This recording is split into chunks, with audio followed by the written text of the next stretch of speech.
Assalamualaikum warahmatullahi wabarakatuh, sahabat Abah Safwat dimanapun berada. Semoga kita selalu dalam lindungan Allah Subhanahu wa Ta'ala, selalu diberikan keberkahan, diberikan kesehatan, diberikan kemudahan dalam setiap pekerjaan oleh Allah Subhanahu wa Ta'ala. Amin. Teman sahabat dimanapun berada, banyak orang mengatakan Jokowi sengaja mencalonkan anaknya untuk menjadi cawapres. Ternyata bukan, itu informasi yang saya dapat. Ada orang dapur yang mencalonkan Gibran. Jadi di balik Gibran itu ada siapa? Ada orang dapur, bukan Pak Jokowi. Kita lihat ya, yang satu ini apa ceritanya?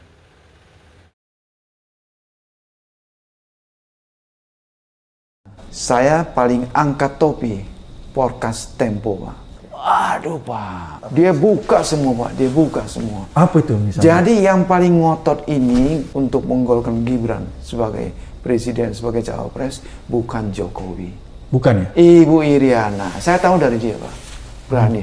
Banyak dia buka, Pak. Bagaimana awal dia buka semua. Dan Prof Cipta percaya itu ya? 3 sumber. Oke. Saya ini wartawan kawakan, Pak. Oke. Wartawan kawakan diajarkan oleh Gunawan Muhammad. Oke. Ya, wartawan kalau dengar apapun jangan percaya. Oke. Mesti cross check 2 kali, paling bagus 3 kali. Oke. Kalau 3 kali tidak cross check, pendapatnya sama, that is the truth.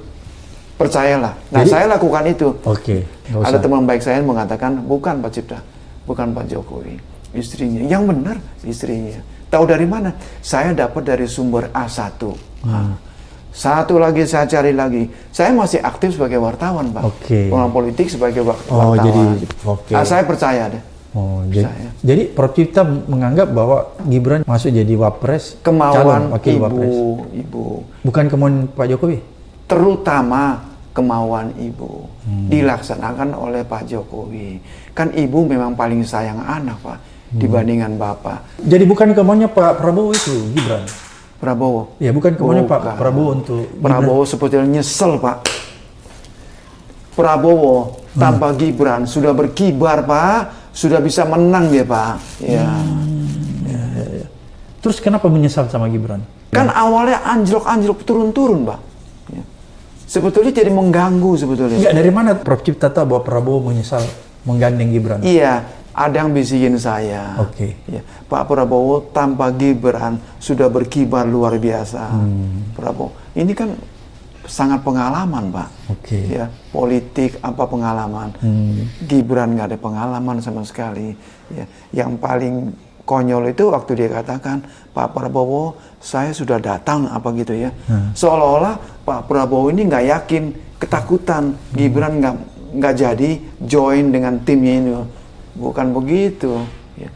Pak Prabowo PD-nya tinggi, Pak. Jadi bukan Pak Prabowo yang mau itu ya, menggandeng Gibran? Jokowi lah. Jokowi ya? Pasti Jokowi yang pasangkan.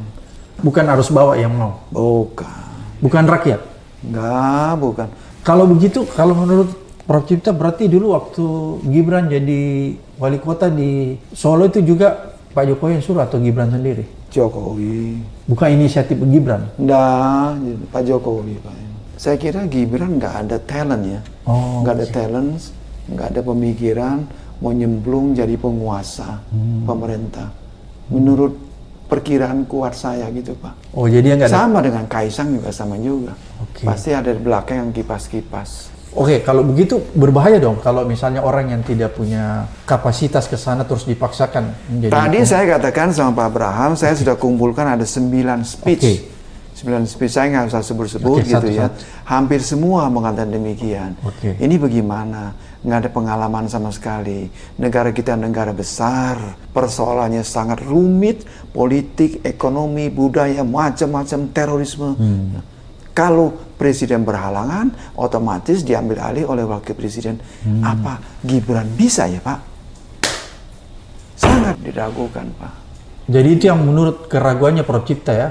Iya. Sehingga agak mengkritik nih. Ini banyak orang yang bukan lagi pikir-pikir, lagi tunggu-tunggu, Pak. Oke. Bagaimana nanti debat presiden ya? Apa bisa atau tidak menjawab gitu ya? Ya. Nah, terus saya bantu sama yang bertanya itu bisa Pak, bisa. Debat Presiden Indonesia ini bedanya langit dan bumi dibandingkan dengan debat Presiden di United States of America.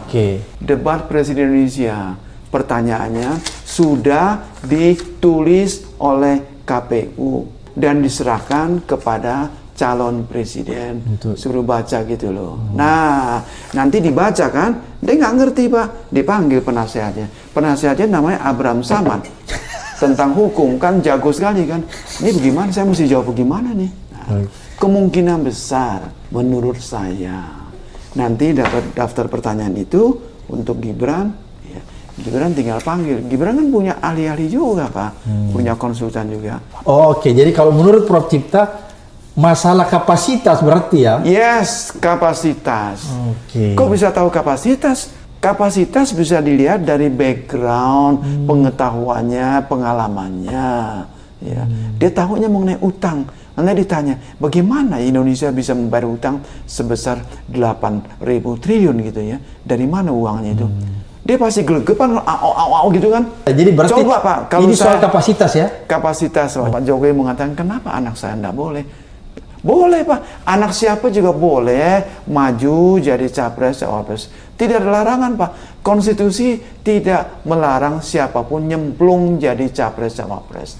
Caranya dong Pak. Sampai digoyang-goyang MK itu Pak. Itu di dunia enggak ada gitu Pak.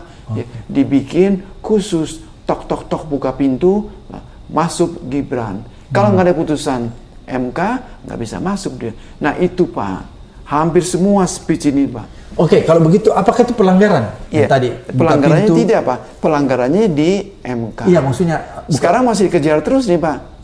Itu kan pelanggaran etika. Dikejar dengan terus. lolosnya Gibran ini Kalau ketua MK melanggar moral, melanggar etika, hasilnya pasti cacat moral juga, cacat hukum juga Pak. Sebuah produk hukum yang dihasilkan dari pelanggaran kaidah-kaidah hukum, berarti otomatis outputnya cacat hukum ya? Otomatis Pak. Tidak legitimate. Tidak legitimate Pak. Iya Pak. Ini kan masih dikejar terus.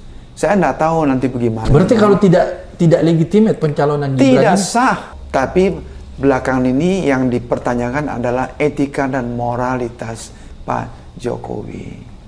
Kalau menurut Prof Cipta pelanggaran etika moralnya Pak Jokowi di mana? Yaitu menyemplungkan Pak Gibran sebagai calon wakil presiden. Apakah itu Banyak yang mengatakan, saya sudah catat semua gitu ya. Yang paling bagus, paling cantik adalah Jokowi keluarkan statement. Cabut Gibran, nggak jadi. Atau Pak Jokowi dengan ikhlas, dengan moral yang tinggi sekali, saya resign sebagai presiden. Saya serahkan jabatan presiden kepada wakil presiden. Baiklah, sudah sama-sama kita menyaksikan video yang satu ini. Sekarang kita tidak penasaran lagi. Kita tahu siapa di balik Gibran. Ada apa di balik batu? Apakah ada udang atau ada apa? Kita tak tahu. Tapi nyatanya orang yang hebat menjadikan Gibran calon wakil presiden adalah orang dapur. Orang dapur yang dorong-dorong Gibran menjadi calon wakil presiden. Dia memikirkan anaknya, tapi dia tidak memikirkan negara ini, tidak memikirkan bangsa dan rakyat ini. Biar kita tahu semuanya dan kita tidak penasaran lagi. Itulah video yang baru saja kita tonton. Mudah-mudahan aja soal benar atau tidaknya itu urusan mereka. Tapi gambarannya, kalau mereka sudah menjadikan berita, itu adalah benar adanya. Ya. Oke, teman, sahabat dimanapun berada, jangan lupa nomor 1, Anies Baswedan, tidak pilih yang lain. Assalamualaikum warahmatullahi wabarakatuh.